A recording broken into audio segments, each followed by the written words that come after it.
bismillahi rahmaani rahim alhamdulilah wasalaatu wasalaamu ala rasulillah sayidina muhammadin wa ala alihi wa sahbihi man wala mbokki jullit yi ñu ngi leen nuyu baax leen ziar leen ndokkeel di am naqar ak tiis lool nag ci wax ju ñaaw ji nga xam te ni Ahmed Cissé mi ngi ko wax jëmale ko ci alquran karim waaye jëmale ko ci borom bi subhanahu wa taala lislaam nag moom lu waay def rek am na lu mu ci àtte dañ leeral àtte bi lislaam ci moom bu ñu waxee yi mu wax ba pare li mu wax duñ ci jaaraat ndax ëpp naa jaaraat ndax ñaaw gi ñaaw ak bon gi bon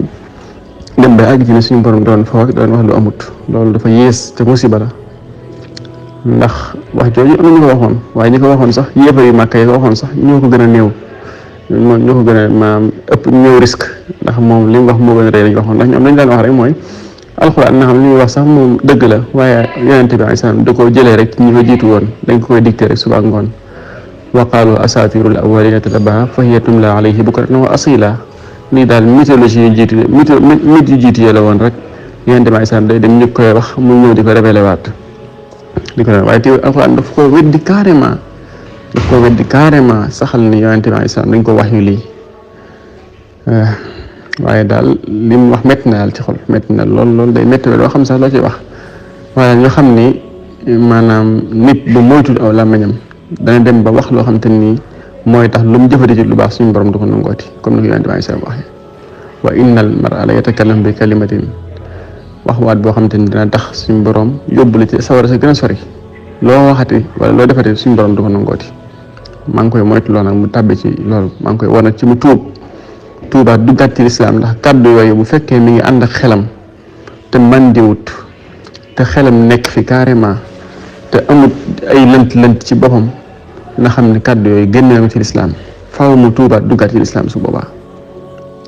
faaw mu tuubaat duggaat ci lislaam ndax jëmmi suñu borom ku ko ŋàññi rek da nga génne ci lislaam ku ŋàññi alxuraan da nga génne ci lislaam alxuraan ak yàlla ku leen ŋàññi rek da ngay génne ci lislaam kooku moom surtout jëmmi suñu borom ji kon ñu ngi koy waxaat mu dellusiwaat ci lislaam te xam ne li mu def ni lu rëy la topp nit ñi rek ñu lay wax rek ak di la jay rek tax ngay wax ba song jëmmi suñu borom ji képp ku ma song yàlla rek alku nga fa axadahu llahu nakaala al axirati wal ula na laaj firawna nakaala al axirati wal ula goo yàlla jàppe woon ba tax muy wa yawma taqumu saa'atu adxilu aala firawna ashadda al-azaab googu na xam ne loola nit rek la ko yàlla waxoon te nit ki ko yàlla waxoon mooy suñu borom rek taxoon moo waxoon ko ak tëkku jëmmi suñu borom kon jëmmi suñu borom fa lañ koy bàyyi kon fa axadahu llahu nakaala al axirati wal ula mu ñaari waxam yooyu mu waxoon ni benn mooy ana rabbukumul a'laa benn mooy maa alimtu lakum min ilaahin ghayri nakaala al axirati wal ula googu daal di ko dal kon nag moytu loolu dal ci kawam kon maa ngi nag interpellé nag tamit maanaam ñi nga xam ne ñoo yor kàddu diine yi ak ñi nga xam te ne ñëpp ñoo yor kàddu aada yi ñoo xam ne li mu wax nii dafa jot ci yoon justice arrêté ko ci wax jure ji mu wax jëm suñu borom ndax bu ko waxoon jëm ci biir képp rek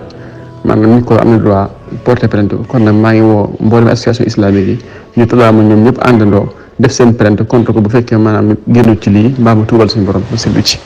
asalaamaaleykum wa rahmatullahi wa barakaatu